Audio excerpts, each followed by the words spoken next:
And three, yeah, we are live with an ugly screen, but we are live. Welcome to the crossover event with Chapel Bell Kirby, Nathan J. Lawrence, and Graham Coffey, straight off his Bud Elliott and Cover 3 podcast.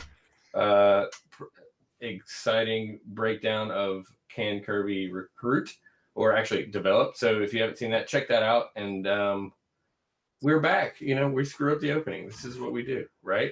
So welcome back, Nathan. You missed it all, right? Deja vu all over again. Yeah, exactly. Are we still in one tiny corner of the screen? Just bear with me. Bear with me. Okay, we'll get there. It's fine. We'll get there. We're gonna get there. I promise.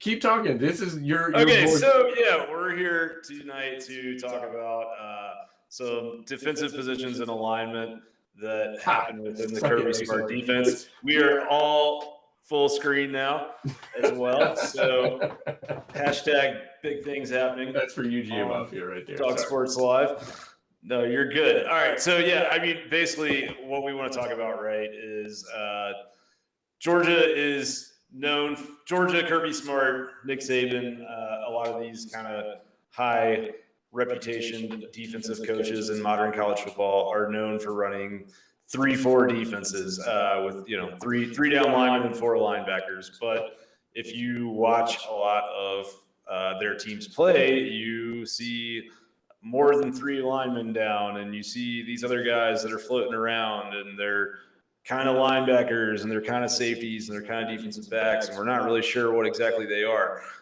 So we're going to get into a little bit of what the jack linebacker does, as well as the star position in Georgia's defense, and also how that relates to some of the transfers that are coming in, and also some personnel decisions that the staff is going to have to make here in the next few months before UGA kicks off the season against Clemson and Charlotte.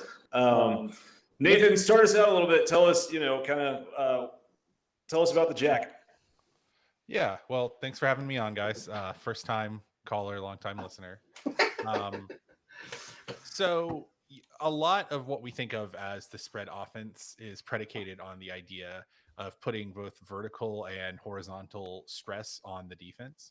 And if you look at the evolution of Kirby Smart's defenses over the past 15 years, even from when he was in Saban, a lot of the changes that he's made have been to alleviate those stresses, both horizontally and vertically. So the first thing to remember before we say anything about this is that, like, before the guys who played football in high school reply guy gang gets up in your mentions, let me just say that, like, obviously the terminology on this changes from play to play, and it's very possible that we're going to say things that are incorrect on any given play, and we might even queue up a play where something is wrong, and I just want to stop Coach Twitter before, just nip that in the bud.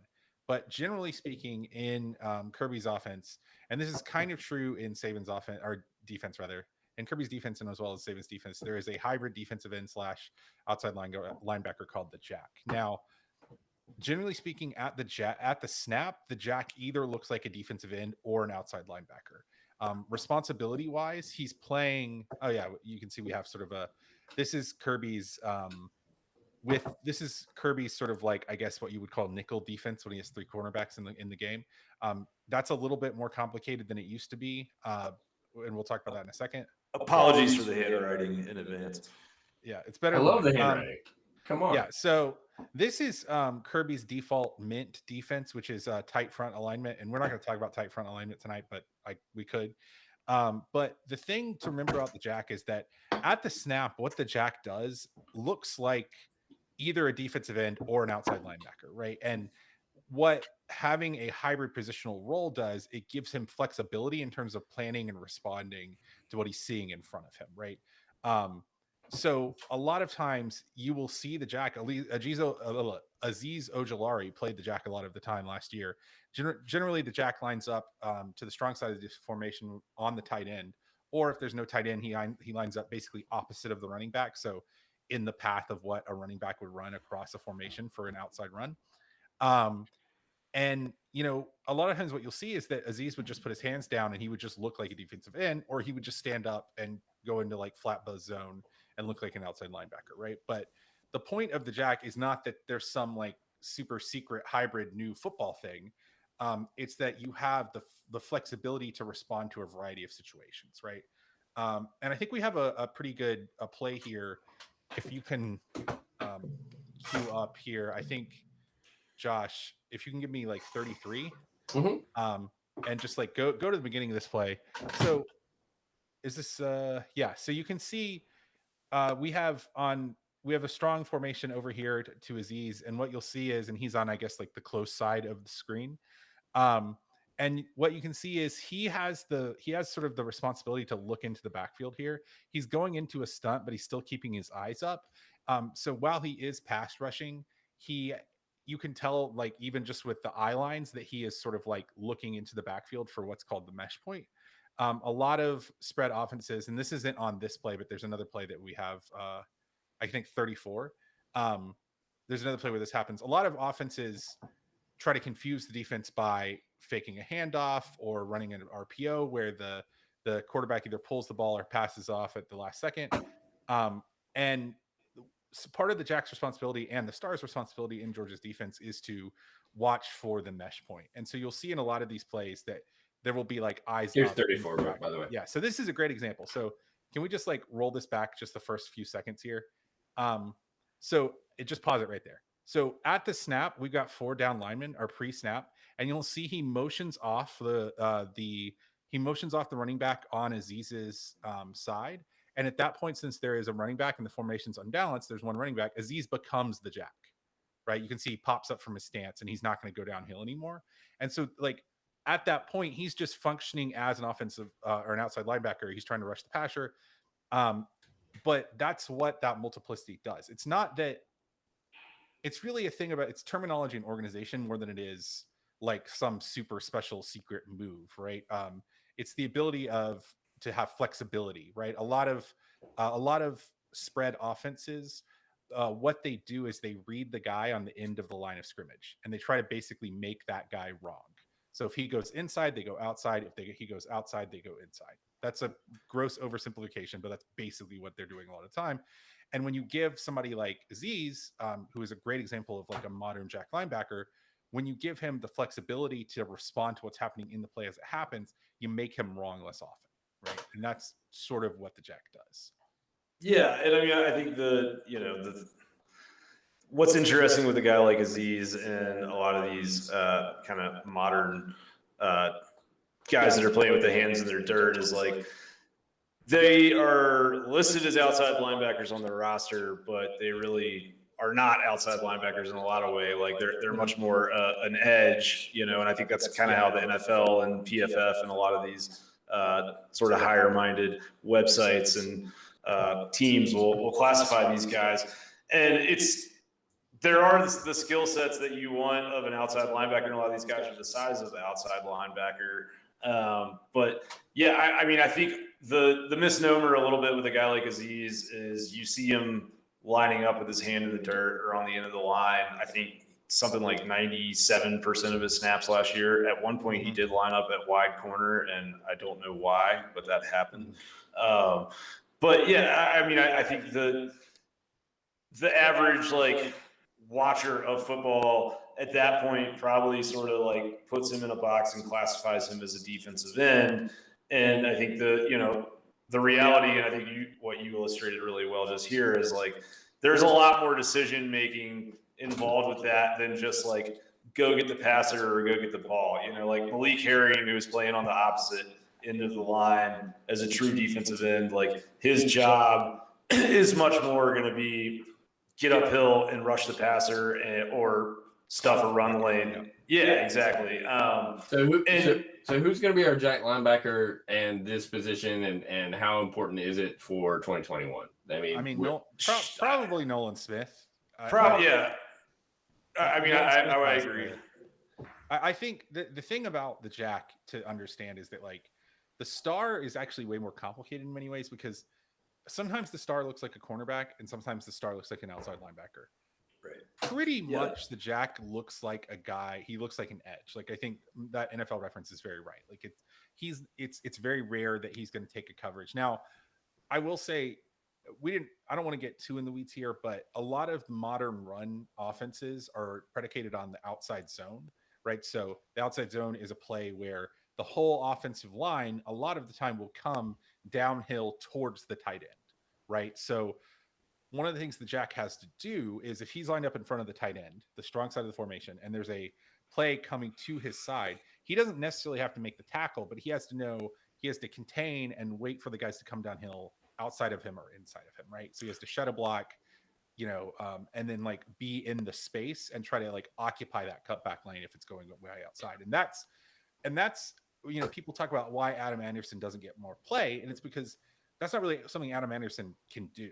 Well, he can. I'm gonna take an opposite stance on that, just because when we were sort of researching this episode and looking at some clips this afternoon, like he actually got a lot of snaps, and I want to be clear, like in pass rush situations, he was in the game, in that sort of jack position on certain downs, like 3rd and longs against Auburn. He was in the game a lot at that jack spot, and there were certain times where it was just him and Herring still a defensive end, and there was other times where Ojolari would sub in for Herring and Anderson would be at that jack spot, so you have 2 stud pass rushers. But I think that with Anderson, like there's been this rep with him for years now that like you can't play the run, but there were some games where he did really well. Missouri being one that like he stood out and had some good games playing against the run. So it's like I do think we'll see Nolan Smith and Anderson both in that role, and I think that Smith is probably the guy you want there on like more variable downs where it could be run or pass, and Anderson's probably the guy you want there in like clear pass rush situations. But Anderson's bulked up though. He's like I think he's up to 245, 250 now. I think it's a bias on the fans' part. I agree, and I think he can do it now. But I think there was a lot of like, why aren't we playing Anderson? Why aren't we playing Anderson? And it's just that like Aziz just had a better body type to do that, right? Like a lot of teams run like what's called split zone, right? And I don't want to get into the weeds again, but like on a split zone play, that jack, it has a guy running across the field full speed at his face with like a 2-second head time, right? Right. And you just have to have a guy who can handle that. Totally. And I mean, I think truthfully, like the discussion around this is, if we're being honest, is probably less about body type. I mean, there's a certain size a guy has to be to qualify to play this position. But I think, there's a decent chance that, Aziz maybe was just better at reading some of those subtle things. And, I think that everyone comes along at a different pace and all of that. But I mean, like, I don't know, all reports were that, I mean, if they're trusting Adam Anderson enough to be trying him out at star, I think that like he's probably at a place mentally where he could handle the responsibilities at jack. Yeah. And I think too, like Aziz was just a really special player in a way that I don't think many Georgia fans appreciate. He was awesome. I mean, just a gamer who was in there. I mean, he was in so many plays as you go through the season and just look at these numbers and stuff. And it's like, I mean, we had a lot of guys playing, but he was always on the field and he was in all the big defensive plays. It felt like. I mean, so who is that? Oh, it might be you, Graham. All right. So Graham has a fire alarm going off. Oh, nice. All right. Well, we can check out his new home. He's got the Geo Topo map back in the background, which I really am a big fan of topo maps. All right. So as any dad, as I've been lit up on Twitter tonight, would know that a dad that doesn't know what RN means totally knows what a topo is. All right. So let's go into clip 36 because you've got some analysis on that. Yeah. So dinner is ready.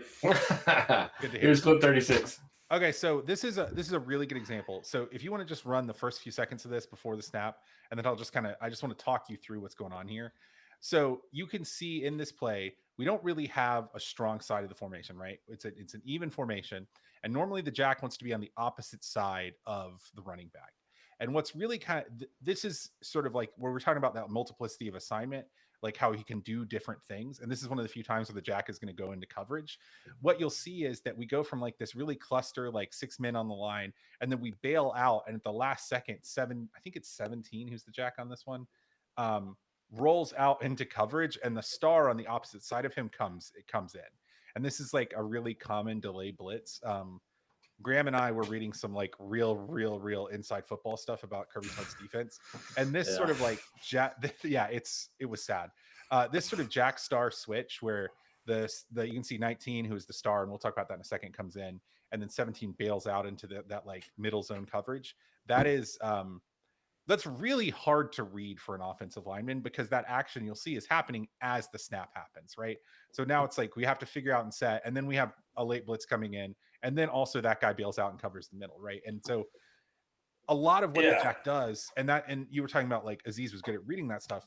A lot of what the jack does is window dressing, but it's a really important window dressing, right? And so totally. And I mean, I think like with that play in particular, the context of sort of what was going on in the season at that point with three opt-outs, I think, in the secondary, and lots of guys like not playing, and the fact that, you know, because of that, you've got Brenny and Adam Anderson and some guys filling in star, and those guys being able to process all of that with a few weeks of prep time for Cincinnati in the bowl game and learn new positions is a great credit to both them and the UGA coaching staff.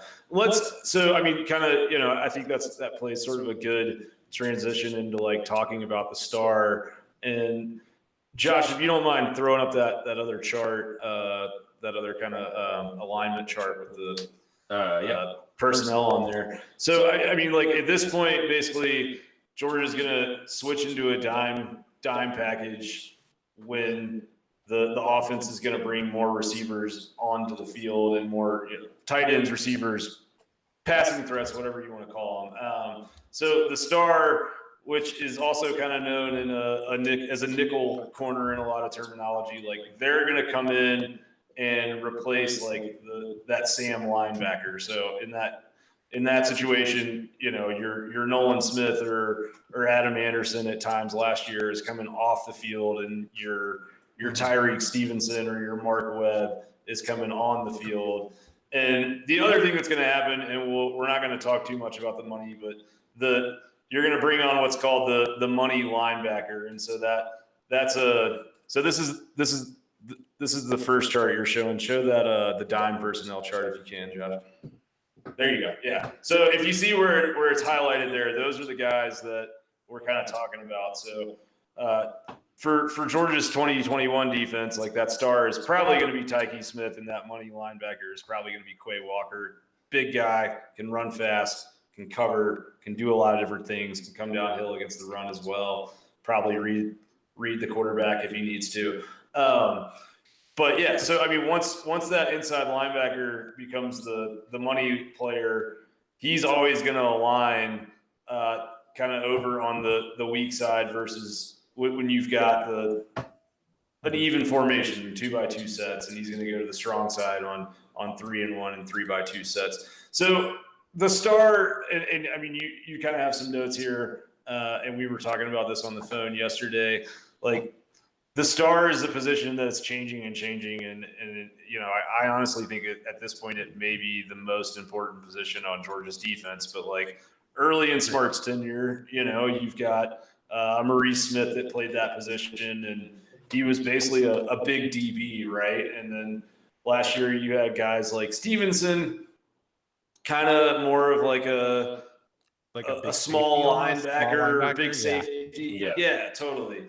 And so you're at a point right now in the sort of evolution of college football where it's like you need a guy that can play the run, that can cover a slot receiver, which is as hard as really any coverage assignment because you're dealing with guys in space. You're covering like Jalen Waddle is what that means. Right, exactly. Yeah. You're covering Waddle, receiver. It's like Kyrus Jackson, and you know, and Kirby talked about that in one of his early spring post practice pressers where he says you're a star, you're a backer, you're a middle linebacker, you're a middle linebacker, you're playing the star as well. So clearly that's one of the key components of this Georgia defense. So and I mean, just before, like Georgia's going to be in this package 80% of the time, basically, and at least 3 CBs on the field, right? Yeah, I mean, like, save for playing against like Kentucky last year, where it was such a run-focused offense that everything was crowded in. Like, if you go back and look, like, there is a star on the field all the time. It's basically a starting position. Yeah. What I was going to say is, I talked earlier about the sort of horizontal and vertical stress on the field. And so if we play, I think this one will work. One of the hallmarks of the star is that the star is looking in the backfield and behind line of scrimmage a lot of the time. The star is either playing like a shallow zone, and if we can play 34 here, or they're looking for a tight end screen or a wide receiver screen, or like a throw to the flat. One of the kind of hallmarks of Kirby's defense is that Kirby's defense just does not give up throws to the flat. And that is because the star, one of his first responsibilities is to find the guy out of the backfield. So if we pull up that one play we just said. So if we look here at the star, it's on this side. He's looking into the backfield. Yeah, no, this is you got Brenny in here. Yeah, you got Brenny in here. He's looking in the backfield. When the guy comes out, he steps down, and he is immediately playing through the cornerback to that swing pass out. And same for a wide receiver screen. And I think, one of Kirby Smart's sort of unspoken philosophies on defense is that, like, if you stop the run, you can figure out other stuff. And that's just been something Georgia's done. And I think one of the extensions of that is that the star in Georgia's defense is often what's called the hang player. He's the first guy outside of the line, outside of the offensive line, on the wide side of the field a lot of the times. And him being able to play downhill and blow up those plays for easy tackles for loss that's been a lot of Georgia's explosive negative plays that they've created.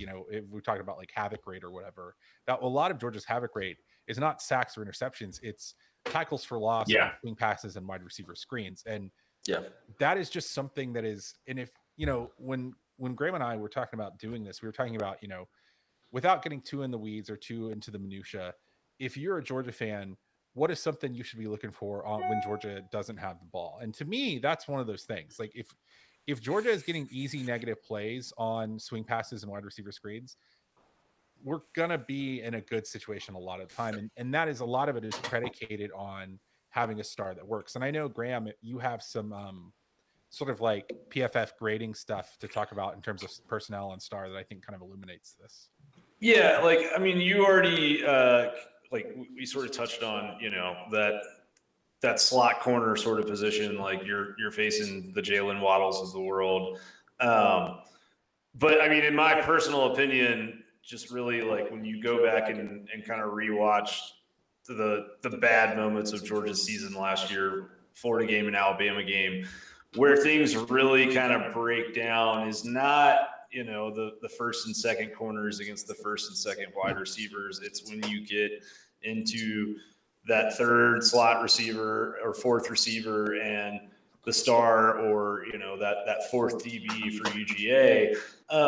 And so, I mean, if you, Josh, I think, like we're looking at this clip right, or this still that you have right here, like, Georgia's offense, when they were facing, Florida last year, like, you can kind of see a really dramatic version of this, sort of everyone's spread out, and you've got Mark Webb on the field. And I mean, looking back, it kind of, like, Mark Webb and Stevenson had about the same amount of snaps last year. And I think the difference is, Webb was in the game more when they felt like it was probably a passing situation, and Stevenson was in the game more for other things. So, Graham, talk about this still. What are you seeing here that is problematic, or is this the alignment we want? Yeah, no, I'm just kind of trying to illustrate, if you, like, this still versus that Kentucky still that you have on there, how different the alignment is. Here, you've got, 4 guys up into the line of scrimmage, but everything's going to be tighter. Guys are closer into the box. Basically, you're in that situation where Georgia even though there's 4 wide receivers on the field, like they don't feel like they're in a situation where there's a real passing threat. Exactly. This is what Georgia wants to do. They're not going to get beat over the top against this personnel. They're going to crowd the line. They're going to, the swing passes and inside runs and all that, they're going to contain. And the Florida did definitely with Trask accuracy. He was accurate as all get out last year, and that's where we got exposed. Yeah, and like Nathan said, they stretched it horizontally and stretched us vertically. And, Stevenson and Webb didn't really hold up in that game.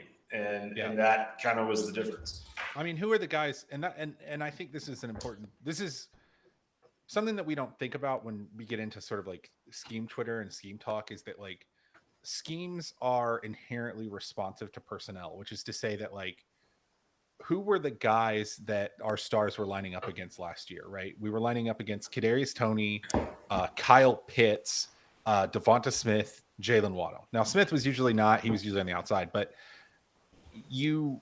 these schemes don't happen in a vacuum, right? And the importance of the star is because Kirby and Saban have gotten really, really torched a lot by those positions. I mean, if you look at like the evolution of the importance of the star in Saban's offense started, when Alabama got blown out by Utah in the Sugar Bowl in like 2011 or something, right? And they just got absolutely torn up by Urban Meyer disciple running these little short white guys on crossing routes, right? And so these things don't happen in a vacuum, right? And it's going to continue to be important because who else has really good inside receivers is Clemson, right? And exactly. If you go to the CFP, who has the best wide receiver core in the nation? Probably Ohio State, right? So like we're not talking about, I want to or Georgia. Or Georgia. Well, if Pickens is back, we're not talking about this in a vacuum, right? This is scheme is always in response to real life, right? And so the reason we go get Tyreke Smith is that we know, hey, if we want to go to the CFP, we're gonna have to beat either the best guy on Clemson's team, right, one-on-one, or the best guy on Ohio State's. Yeah, and so I mean, like if you look at before you throw this up, will you throw up the snaps by position for Webb and Stevenson? So with Webb, if you look at his snaps by position last year, like he lined up in that slot corner spot 249 times. He's only in the box 14 times. If you flip on the one for Stevenson, he's in that slot corner spot 258 times, but he's lined up in the box 77 times. So what that tells me is like the coaching staff trusted Tyreke Stevenson in run situations more than they trusted Mark Webb. Now, if we look at Smith, he's in that slot corner spot 333 times for West Virginia's defense, which was the number 1 pass defense in the country. But he's in the box 207 times. So what that tells me is like last year, Georgia basically took 2 players and merged them into one, depending on the situation, to fill that star role. In Tyreke Smith, you have a guy that can do everything that you need him to do. Here, I mean, like, did you ever see Tyreke Stevenson or Mark Webb hit anybody like that? No, you did not. And that's not anything against them. It's just like Tyreke Smith's a really special player. He's probably one of the best returning secondary players in the country. They're, back in zone coverage, he's able to go and find the ball, locate it, get a foot down and bounce. And I'm pretty sure that play put that game on ice for West Virginia. But go ahead.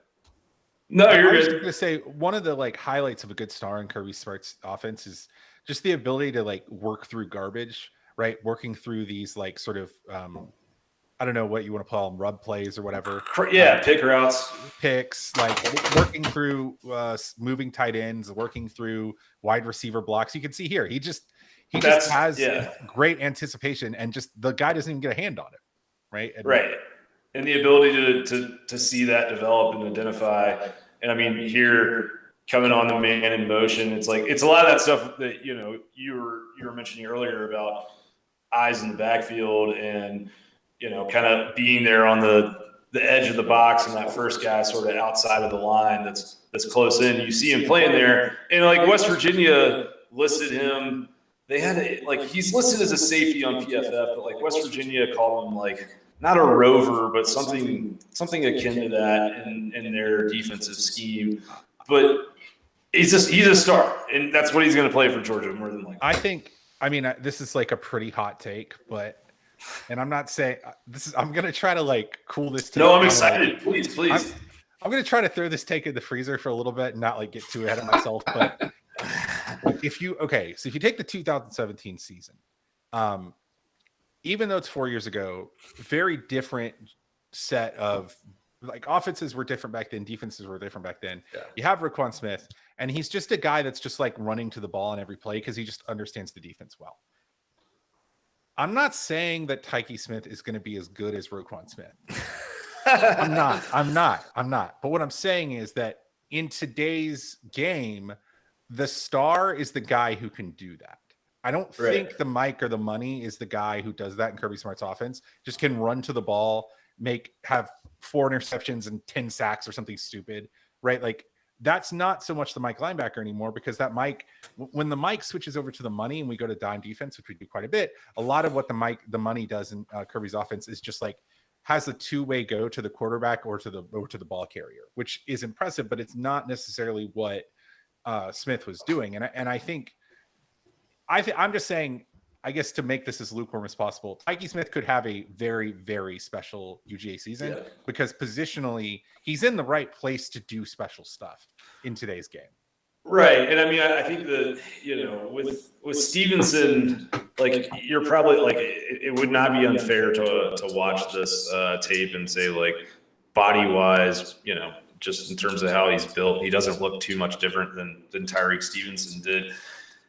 The reason that Tyreke Stevenson is not in Athens anymore is because A, he didn't want to be a star. He wanted to be a defensive back. That's what Miami promised him they would play him at. But B, he had a tendency to freelance. And the star, as we were kind of talking about how important it is, like it's just not a situation where like that guy can kind of just go do what he wants. And LeCount would do that sometimes as well, but like you can do that more as a true free safety. And with Stevenson, like that play that he made it in the Cincinnati game where he jetted back and put his hands up and, broke up that pass that got Georgia the ball back and let them go win the game. It was a great play and it was a great display of his athletic talents, but he never, ever, ever should have been out of position to begin with. And I think that's kind of with Tyreke Smith, like just watching what he did at West Virginia, there is a very high level of understanding of how the whole defense works. Can you pull up 33 one more time for me? I just want to point something out. And this is like can I do this? Let me see this. A lot of what the star does in Georgia's offense is just like be positionally present on the most important route in the field, because often in a lot of these defenses, they run or a lot of these offenses, especially like the real like Mike Leach style offenses, they run a lot of Brittany stuff. And so you can see on this play, Brittany is the star here. And when we run this back, if you watch him, he's just watching the quarterback and he just bails to the outside on this underneath route because he thinks he's going to get like a quick out for an easy first down. And he basically just shuts that side of the field down. This play ultimately ends in a touchdown, like a circus touchdown on the other side. But like it almost doesn't work just because Brittany has the presence of 9 to like basically switch over. And that's a really good example of match zone coverage, but we're not going to cover that right now. But like that's what the star does, and that's not freelancing. Like he knew he had to flip out and take that guy out of the backfield and take away the easy first down. And when he did it, the play was set up to fail for Cincinnati. And Ritter, there's a circus catch and he bails him out. But like Georgia, by most accounts, like for the first 90% of that play, and isn't this the story of Georgia football? The first 90% of that play, Georgia won that play, right? And you have to have a lot of times with a really good star in Georgia's defense, just their presence makes the play go right for Georgia, right? They're in the right place. So the quarterback doesn't even throw it, and then he holds the ball for a second, and then you get pressure, or the quarterback has to check it down underneath, and then the star can go and run to that. And it's like Stevenson played like a free safety many times last year. And when you do that, you just get out of position, right? Yeah. That was Brittany had kind of an uneven day, but that was a perfect. He played that ball perfectly. Yeah. Brittany struggled in the beginning of that game, but he played pretty brilliantly in the second half. I think the question with him is just at his size, is he? I think will he get some snaps at start for Georgia in 2021? Yes, absolutely. I just don't know if he, is really going to be adept enough in coverage against some of those like high flying offenses. And I mean, that's really like what this all comes down to, right? Is Kirby Smart was on the leading edge of stopping, kind of that Tebow, Urban Meyer early spread zone read sort of offense. And now we've sort of evolved again into a lot of like air raid concepts and passing trees, but also a team like Alabama that has a guy like Najee Harris that can shove it down your throat at the same time while they're spread out that far.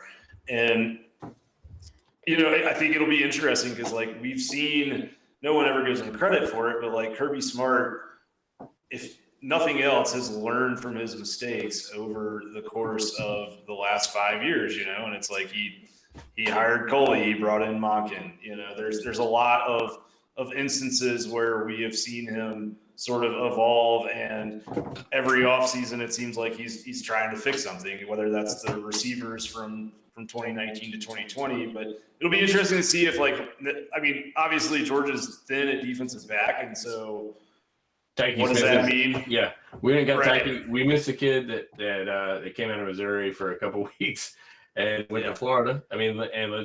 So that means Tyreke Smith is our most veteran defensive back. If I'm not mistaken. Other than Seed and Smith. But it seems been there, for sure. But Tyke's the veteran. Am I wrong? Yeah, and I think the reason you might kind of wrong. There was some amount of consternation. You're not wrong. You're not. I'm Twitter wrong. All right, they both played a lot of college football, but I don't want to say he's like the leader of the defense when like he still hasn't practiced with the team. Hey, listen, Lawrence, our man Lewisine is a fan of Lewisine knows. We love Lewis. If he's still watching this, God bless him. But Lewisine comes downhill. That's rule number one. No, I love some Lewisine, but he needed help, and we got it, and I know that. We wanted the kid that went to Florida, but so who are to wrap this up? So who are the guys that are going to step up for Ojulari? You talked about Nolan Smith. Got Anderson, Nolan Smith, and Adam Anderson. Those are your two most likely candidates. The Chaz Chambliss will probably get some snaps at that position as well. Judging from what we saw on high school alumni. Who's your dreams? Stand up. Yeah. It's never a bad day to be a Trojan. Anyway, he's the only significant person other than me to ever come out of Carrollton. Reggie Brown. Yeah. Who his like greatest Georgia highlight is getting helicoptered by two Auburn players. That's not true. Dude, that's Reggie Brown's slander. I love Reggie Brown. No, I actually think that you'll see a fair amount of dime this next year because people are just going four wide a lot. And I actually think in a dime situation, your dime corner is Smith and your star is Anderson. I think that's going to be a lot of what it is. And because you're just going to have Anderson is just too talented to not. If Anderson has taken the step forward that we think he's taken, he should not be off of the field very often. Right. Right. Well, and I think that's how they're going to get him on the field. Yeah. And I think the other thing to think about with all this, in that little hand-drawn thing that we showed earlier about the dime package, like that money linebacker spot, in a lot of situations, maybe that's Quay Walker, but there will be times where Georgia, goes to like 6 true defensive backs, and this Turnage guy, this Brandon Turnage guy that Georgia just brought in from Alabama, who was a very heralded recruit and still has 4 years of eligibility. There's, he was a safety, I believe, at Alabama, or, was at least listed that on the roster, but he's another one of those guys that's kind of that tweener size between a safety or a linebacker or a defensive back. And so I think it's possible that you see him in that money position at some point next year, and just gives Georgia more guys that can actually cover passing threats downfield. Because that's what you got to have. You've got to be able to roll out as many people as possible that can match up in coverage. I mean, and that's, that money spot was where you saw Florida wheel route us to death last year. And so putting in a guy with some actual coverage skills and some ball skills could be a difference in winning and losing a game like that. We're kind of talking around the real hot take, which is that Tyreke Smith and Brandon Turnage are what we all thought and hoped Otis Reese would be. If you want a real that's possible. Yeah, a real deep cut from Georgia recruiting pass. Well, I mean, I think that's a tribute to Kirby's recruiting. I mean, you've got a small window to get on the field and get the snaps and win the snaps. And, you know, as good as Otis Reese is, I mean, he's the best defensive back on Ole Miss's roster right now. I mean, he didn't have a spot when he wanted a spot. I mean, that's the new nature of college football, from college basketball to college football. It's just like they want to play, and there's nothing wrong with them wanting to play. And sometimes it works out and sometimes it doesn't. And that's why Kirby goes and gets he wants to recruit one guy to play, and he wants to recruit the next guy to replace him. So he's got to have those guys. So yes, Otis Reese would be very nice to have this year, but you know, that's a testament to it. He was ready to play, and Ole Miss got him. So I mean, yeah, and we've got some guys. We've got plenty of talent. They're just we're not lacking in talent.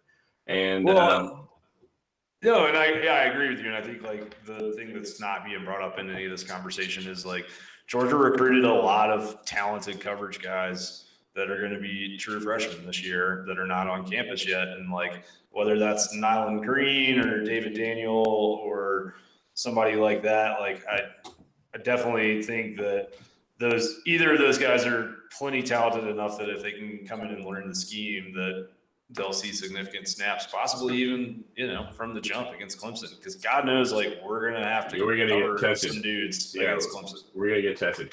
All right, so we're wrapping it up, guys. This is awesome.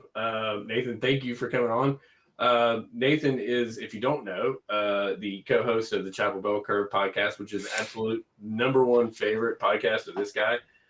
They break down, they talk about a lot of stuff I talk about, and we became friends because of it, and this is why we're here. So shout out to Nathan and shout out to Justin, Chapel Bell Curve. Follow him on Twitter. Certainly subscribe to their podcast. Nathan, you guys are going to kind of ramp up and get ready for the preseason. Tell us what you're up to. Well, we've got our first episode in a long time on Tuesday. We always sort of go into hibernation mode over the summer because of just the spring is usually pretty crazy for both of us, and I'm a public school teacher. So we're coming back at it, and I have post planning. And so post-planning doesn't matter, and you can quote me on that if any of my coworkers are watching this. So I think we're gonna record our next episode on Tuesday, and we are gonna just ramp up here. You can expect stats, and I'll be frank, a lot more cursing than you're gonna hear here, and a lot more poetry, and a bunch of digressions about nerd stuff. So it's Chapel Bell Curve is like black coffee. If you hate it, you hate it. And if you like it, you will do it for the rest of your life. So we encourage you to taste it and see what you think.